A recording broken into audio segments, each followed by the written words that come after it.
자, 그럼 이제 문제 2번 가로주택 정비 사업에 관련된 문제에 대해서 먼저 보겠습니다. 자, 문제 2번은요. 자, 오늘 수업은 간략하게 총평이니까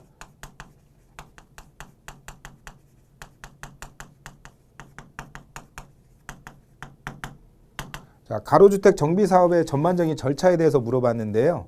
가로주택 정비 사업은 우리가 알고 있는 도정법에서 시행하는 주택 재개발과 주택 재건축과 약간의 차이가 있습니다. 무슨 차이가 있냐면 재개발 재건축은 정비구역을 지정하고 또 사업시행의 인가고시라는 그런 절차를 거치는 데 반해 가로주택 정비 사업은 그러한 절차가 없습니다. 정비구역도 지정하지 않고요. 그래서 가로주택 정비 사업을 냈다는 것은 보면 이번 시험 문제를 출제하신 분이 굉장히 현업적인 걸 내셨어요. 근데 여러분들 지금 익숙하지 않을 텐데 아마 분명히 정확하게 아시는 분은 별로 없으셨을 거예요. 근데 우리가 알고 있는 그 도정법에 대한 기본적인 어떤 마인드를 가지고 접근하셨다면 어차피 상대적인 평가 문제니까 어느 정도는 해결이 가능했을 거라고 제가 생각하겠습니다. 자, 그러면 먼저 물음 1의 종전자산을 물어봤습니다. 자, 근데 종전자산이 먼저 가기 전에 이렇게 한번 설명해 볼게요. 제가 여기 문제에 대한 전체적인 개요를 한번 보겠습니다. 자, 이렇게 할까요? 이 토지 위에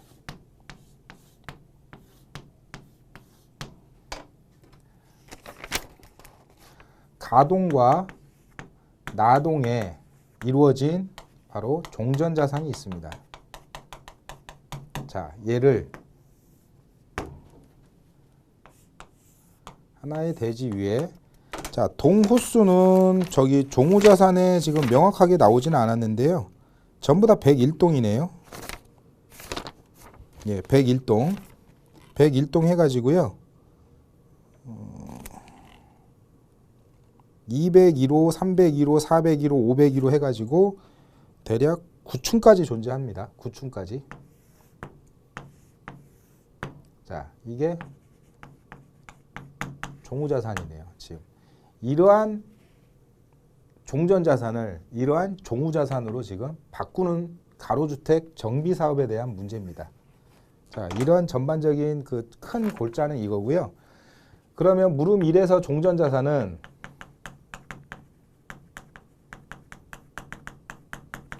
이 가와 나가 지금 6세대고 여기도 6세대예요. 물론 공유지분은 존재하지만 결국 세대는 6세대, 12세대입니다. 12세대에 대해서 그 이 토지 등 소유자 명부 해가지고 연번이 1번부터 12번까지 있죠. 1번부터 12번까지. 네, 12명이죠. 조합원이. 예, 조합원은 12명이고 12세대. 자, 그래서 종전자산 같은 경우에는 12세대에 대해서 종전자산가액을 구하는 거기 때문에 이제 여기서 이제 바로 이 문제 핵심인 사례 선정이 나와요.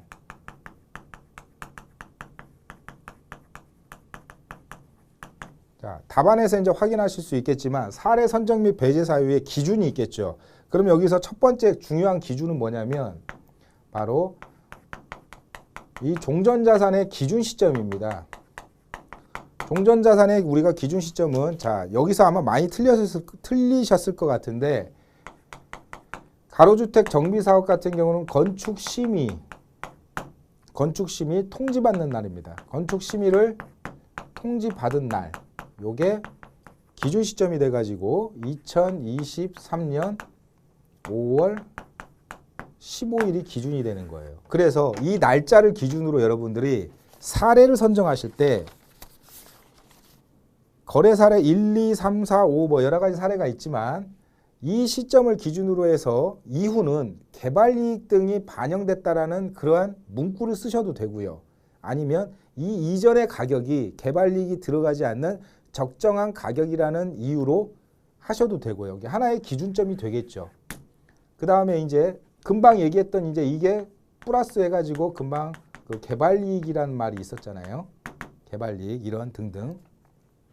그래서 이제 배제 사유나 사례 선정은 여러 가지 이제 이유를 쓰시면 되고요. 그 다음에 사례 1번 같은 경우는 선정할 수도 있고 안 할 수도 있습니다. 왜냐하면 당의 정비사업에 따른 개발이익이 포함되지 않은 정상거래 사례라고 했기 때문에 선정해도 되겠다라고 할 수 있으나 이 사례를 갖다가 당의 구역거를 쓰면 어떤 일이 벌어지냐면 나중에서 모순이 생길 수가 있기 때문에 조금 불합리한 면이 좀 없지 않아 있습니다. 그래서 현업에서는 될 수 있으면 요걸 쓰지 않고 바깥에 다른 사례를 쓰는 경우가 많거든요.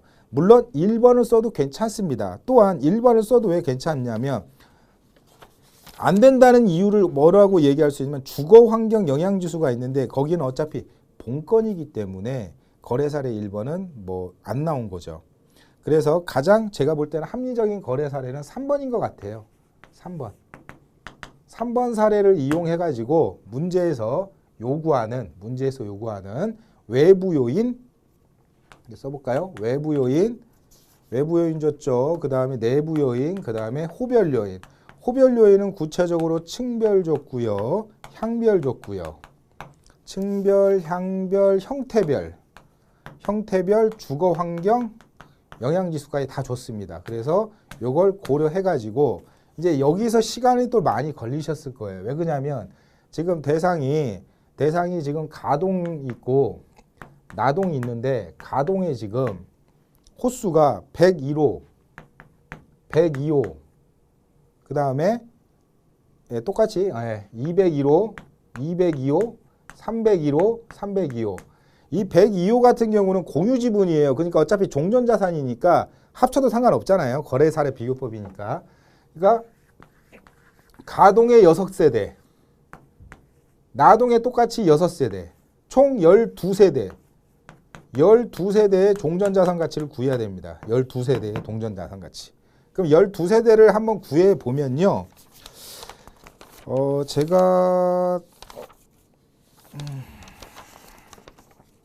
제가 구한 수치는 한 42억 정도 됐던 것 같아요. 42억 정도. 자, 이건 구체적인 거는 이제 해설 강의는 지금 총평을 얘기하는 거니까요. 참고하시고 구체적인 그 수치나 그런 것들은 거기서 확인하시면 될 것 같습니다. 그 다음에 이제 조합원의 분담금입니다. FC의 분담금인데요. 이름이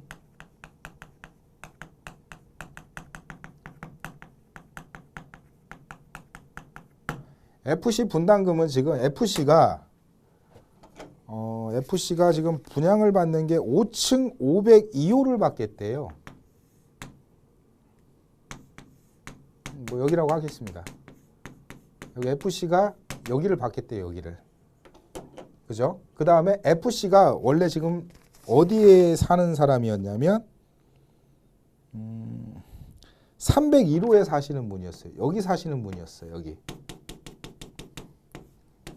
종전자산은 여기 사신 거였고 종우에서는 여기를 받겠대요. 그러면 종전자산의 301호에서 종우자산의 지금 5층 502호잖아요.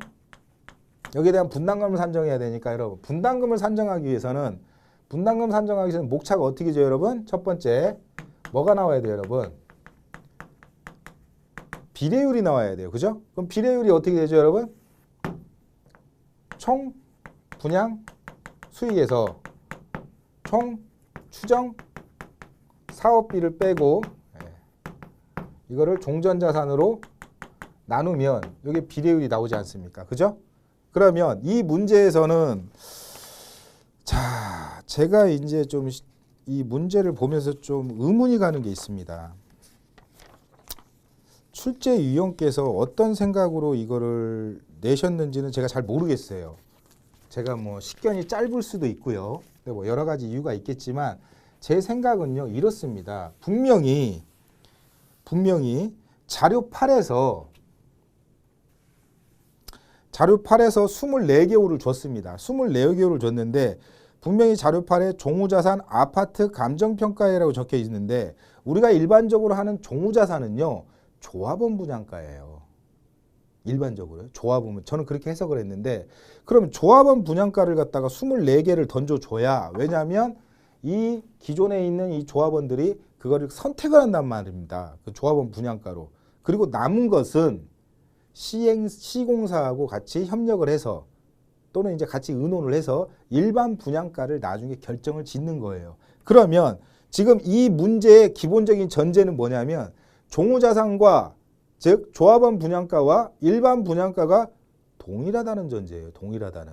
근데 그런 전제는 아무 데에도 없거든요. 근데 일반적으로 실무를 하는 사람 입장에서는 이상하다. 왜 일반 분양가가 안 나와 있지? 거기에 대한 언급을 좀 써주셨으면 어땠을까 하는 좀 그 아쉬운 점이 좀 있습니다. 근데 아마 그런 의도로 내신 것 같아요. 그래서 종우자산에 해당하는 것은 거기에 있는 표 다 더한 거죠. 다 더한 가격이죠. 이걸 총 분양 수입으로 본 거예요. 이렇게밖에 해석할 수가 없어요. 왜?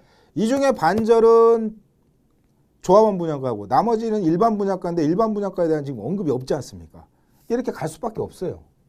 그다음 총 추정 사업비는 넘겨보시면 자료 9에 정비 사업비 관련 제시 자료가 있습니다. 자, 조합에서 우리가 총 원가 명세라고 해가지고 이걸 받습니다. 받아가지고 토지하고 건물로 해서 가격을 놓은 다음에 이걸 공통비로 또 뿌려요. 뿌려가지고 이걸 근거로 해서 여기서 이제 종전자산이랑 몇 개를 더 더해서 우리가 또 이 조합원 분양가의 원가법을 내는 기준으로 이 자료를 쓰기도 합니다. 하지만 여기서는 그냥 단순히 총 추정 사업비의 내용인 것 같아요.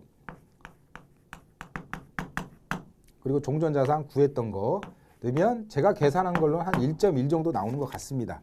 1.1 정도.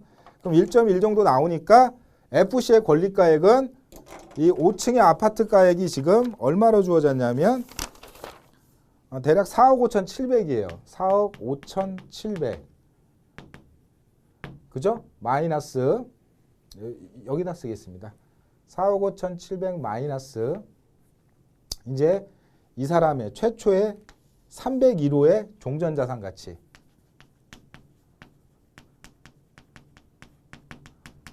아까 말씀드렸듯이 층별 호별 해가지고 301호에 해당하는 종전자산 가치의 여기에 비례율. 이거를 하면 여기에 정상금이 나오겠죠. 한 6천 얼마 나오는 것 같더라고요. 6,100. 자, 정확한 수치는 여러분들이 그 답안을 보고 참고하시면 될 것 같고요. 자, 문제 2번은 이 정도로 해서 정리하고요. 근데 조금 아쉬운 문제예요. 조금 아쉽다는 얘기는 자료를 조금 정치하지 못했는데 제 생각은 근데 항상 기출 문제나 우리 시험장에서 이런 일이 꼭 발생을 합니다. 아무리 읽어도 이해가 안 가는 경우가 있거든요. 그러면 결국 주어진 환경에서 할 수밖에 없어요. 그것도 훈련이 필요합니다.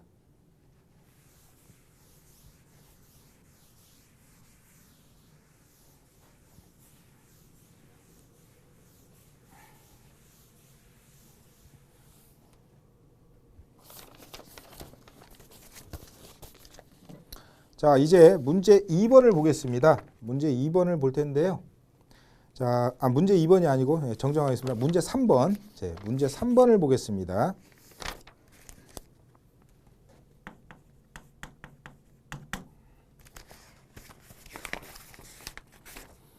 문제 3번이 20점짜리 문제인데요. 굉장히 어렵습니다. 저도 지금 계속 이 문제를 몇 번이고 지금 읽어봤는데 그런데도 불구하고 정확하게 그 요구하는 출제자가 과연 뭘 요구하는지 그 맥을 좀 잡기가 좀 힘들더라고요. 그런데 어차피 모든 수험생들이 다 그랬을 것 같아요. 그래도 어차피 총평적인 강의니까 이런 느낌의 문제가 아니었을까라고 제 나름대로 해석을 한번 해보겠습니다. 자, 이 문제는 결국 물음 1과 물음 2로 구성이 되는데 물음 1은 현재 이 사람이 토지 면적이 토지가 이렇게 쓸까요? 토지가 3천여 배. 자, 3천인가요? 3만인가요? 3천이죠. 3,000회배에다가 여기다가 용적률 250%짜리로 해가지고 건물을 갖다가 올리는 것 같아요. 건물을 이렇게 올린다고 봅시다. 건물을 이렇게 올려가지고 이러한 사업을 하려고 그래요. 이러한 사업을 하려고 하는데 현재 그럼 이 건물을 다 지어가지고 이제 이 건물층을 전부 다 임대를 줄 거 아니에요. 그죠? 그럼 임대에 따른 그 임대 수익이 발생해서 그게 과연 시장 상황보다 더 유리하면 개발을 할 것이고 분리하면 안 하겠죠. 그래서 첫 번째, 해당 토지의 개발이 가능한 임대료를 구하고 그 결과를 바탕으로 현재 개발 타당성을 판단하시오. 그런 문제였어요. 이게 굉장히 어려운 문제인데 저는 이렇게 생각해 봤어요. 이게 지금 토지가가 있습니다. 예, 토지가 있고 건물이 있겠죠. 그럼 토지의 분양가를 줬습니다. 토지 분양가 줬고요. 그 다음에 건물에 건축비를 줬죠.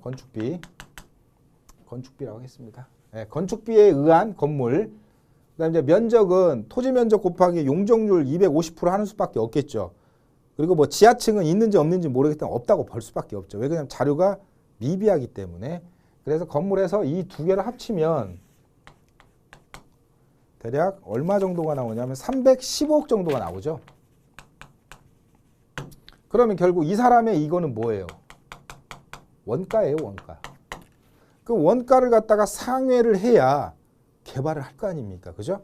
그러면 현재 이 사람이 원가를 갖다가 이 원가는 받아야겠다라고 생각했을 때 이 사람이 요구하는 그 목표 수익은 얼마일까?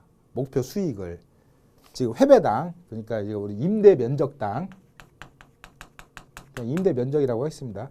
임대인지 뭐 건축 면적인지 정확하게 나오질 않았으니까 그냥 면적당이라고 했습니다. 건물 면적당, 연면적당,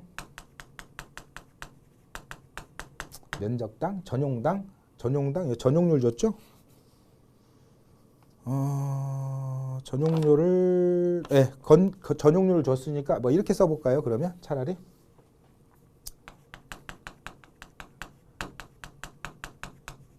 전용할 수 있는 면적은 간단하게 토지 3천에 250%에 전용률이 60%라고 그랬어요. 60%.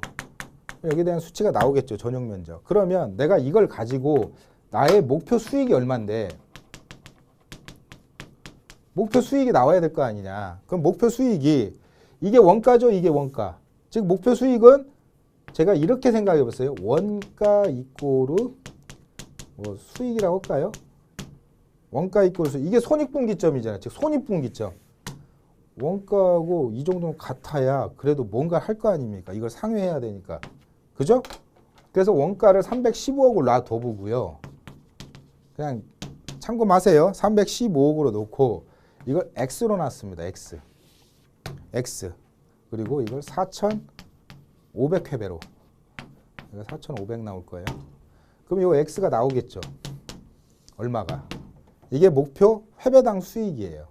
한 700만 원 정도 나올 거예요. 700만 원. 그러면 이제 목표 수익이 나왔으니까 그러면 이거를 임대 수익으로 바꾸는 거예요. 목표 임대료. 제 생각입니다. 700만 원의 목표 임대료가 나와야 되는데 그럼 이거는 X를 썼으니까 이거 Y로 할까요? 자, 분명히 문제에서 0.7% 할인율을 줬기 때문에 이렇게 하면 Y가 한 49만 원 정도가 나오는 것 같아요. 49만 원 정도가. 그죠? 그럼 이 49만 원을 가지고 이제 또 이제 Z라는 미지수를 써가지고 전환율이 지금 9%인가 긴 것 같아요. 그럼 이게 지금 49만 원이 나와야 되잖아요. 그럼 이 Z는 44,100원이 나오더라고요. 이게 월 임대료. 그럼 이제 이거를 시세에 맞춰서 보증부 월세로 바꾸면 보증금은 월 임대료의 10월분이라고 그랬어요. 그러면 지금 한번 자료를 볼까요? 자료를 보면 2월달이 아니 2번 문제, 3번 문제니까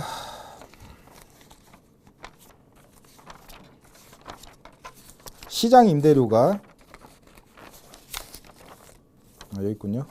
시장 임대료가 보증금 40만 원에 월 임료 4만 원이에요. 그러니까 보증금 그냥 다 전환됐다고 치고 그냥 월이에요. 이게요. 44,100원. 그럼 시장에서는 얼마래요? 시장에서는 시장 임대료가 월 임료가 지금 4만 원이에요. 그냥 단순 비교입니다. 얘가 더 크죠? 그죠? 즉 지금 시장에다가 내놓고 그냥 받을 수 있는 금액이 이것밖에 안 돼요. 근데 나의 원가를 상회하는 임대료는 44,000원이에요. 그러니까 지금 4만 원밖에 안 되니까 이 사업은 타당성이 있어요, 없어요? 없는 거죠. 없는 거죠. 그렇기 때문에 이게 과연 타당하려면 얼마까지 얘가 올라와야 되는 이야기가 그런 게 아닐까 싶어요. 그러면 문제 자료에서 뭐라고 주었냐면 향후 주변에 신축 아파트의 지속적인 입주로 인해서 뭐 시장 임대료는 연 5%, 운영 경비는 뭐 2%씩 상승할 것으로 예상된다. 즉 얘는 그냥 고정이라고 생각해 보겠습니다. 얘는 그대로 있는데 즉 이제 그래프를 그리면 이런 식이 될 것 같아요. 뭐 기간, 임료, 임대료라고 할까요? 지금 우리가 원하는 것은 지금 이겁니다. 이 44,100원이라는 이 딱 임계점이에요. 여기가 44,100원 이 지점이에요. 이 지점인데 이 지점에 와야 되거든요. 이게 언제 오냐 이 지점에.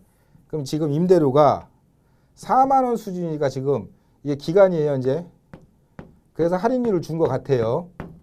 이런 느낌일 것 같아요. 4만 원이라고 치면 현재 이점이 지금 연기라고 치고 얘가 이제 계속 임대료도 올라가고 운영 경비도 올라가고 한다니까 뭐 올라갔다 내려갔다 올라갔다 내려갔다 하다가 언젠가는 뭐예요? 이게 딱 오겠죠. 올 거 아닙니까? 그죠? 이 오는 이 적정 기간이 언제냐를 물어보는 문제였던 것 같습니다. 굉장히 어려운 문제입니다. 저도 지금 3번에 대한 총평을 설명을 드렸는데 저도 다시 한번 좀 분석을 해봐야 될 것 같습니다. 왜냐하면 지금 목차를 저는 이렇게 생각을 했는데 또 다르게도 생각할 수 있어요. 다르게도 생각할 수가 있기 때문에 이건 사고가 여러 가지로 할 수 있는데 근데 어떤 방식으로 접근을 하면 또 전제 조건이 좀 미약해요. 뭐가 좀 빠져 있어요. 즉 어떤 식으로 생각하시는 분도 있냐면 이거 원가가 어찌됐든 315억이니까 이 시장 임대료를 기준으로 해가지고 NOI를 산정해가지고 적정한 환원율, 직접 환원법을 쓰려고 환원율로 적용하시는데 자 문제에서 아무리 쳐다봐도 할인율이라고 그랬잖아요. 7%. 할인율이 환원율입니까? 아니잖아요. 근데 어떤 분은 그냥 7%로 그냥 해버리는 게 어떠냐. 그건 또 과연 출제자가 그런 걸 생각하고 냈을까? 그것도 쉽고요. 그러니까 항상 기출문제라는 건 시험장에서 애매모호함이 존재합니다. 이거를 어떻게 처리하느냐가 여러분의 또 실력이에요. 그래서 이 3번 문제에 대해서는 한번 좀 연구를 제가 좀 더 해보고 답안에다가 좀 다시 한번 잘 정리해가지고 잘 올려드릴게요. 자 일단 오늘 고생 많으셨고요. 오늘 지금 촉박한 시간인 관계로 제가 1부하고 2부 영상을 지금 이게 나눠서 찍었는데요. 아마 이게 업로드가 언제 될지 모르겠지만 2부도 이게 참고하시고 그다음에 이제 이게 제가 먼저 이 영상을 찍어가지고 이제 퍼지겠지만 그 다른 강사분들께서 이제 예시 답안을 올리거나 뭐 하거나 어느 정도의 숙성 기간이 또 하루든 뭐 반나절이든 그런 숙성 기간이 존재하겠죠. 그럼 숙성 기간이 존재하면서 저도 이제 지금 급하게 찍다 보니까 미처 미스한 것들이 있을 수 있어요. 근데 왜 굳이 그렇게 급하게 했냐? 왜냐하면 여러분들 너무 궁금해하시고 하니까 그냥 전반적인 시험의 어떤 총평 수준으로 해서 해설을 드린 거고 앞으로 이제 이거를 준비하시는 분들이 아 우리 감정평가사 2차라는 실무가 이렇게 나오는구나. 절대 만만치 않죠. 예. 쉽다고 할 수가 없습니다. 그리고 실제 기출시험은 이렇습니다. 저희도 상상을 초월합니다. 그러니까 진짜 열심히 하고 개념을 정확히 아셔야 되거든요. 자, 그러면 오늘 정말 고생 많으셨고요. 여기까지 하는 걸로 하겠습니다. 자, 여러분 진짜 고생 많으셨습니다. 수고하셨습니다.